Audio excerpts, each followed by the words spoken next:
して私だけまた報われないの。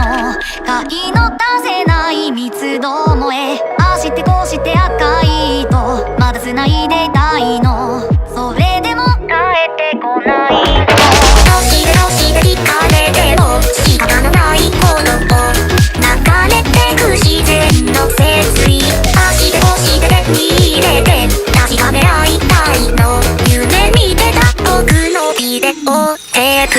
割ってく NTR 光って見えた美味しさ、わざとじゃないってマジョリティ、好奇心のサンドイッチはつまらないし、どうせなら一人決めたいし、背徳感に踊れたいし、不幸は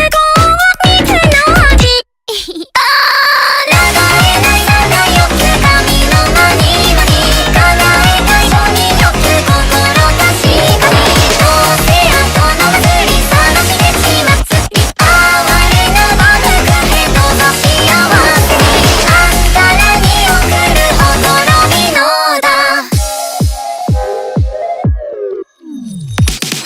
みんな自己中心、あったかい世界だって通信、人生とかいう遊戯に浸っていたいだけ。そんなことない、見たことない景色はそこにあるの。天からの導き信じてたどるだけ。帰れよ帰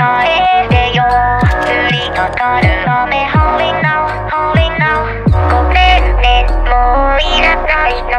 嫌われにきらめき満たされたのサイト。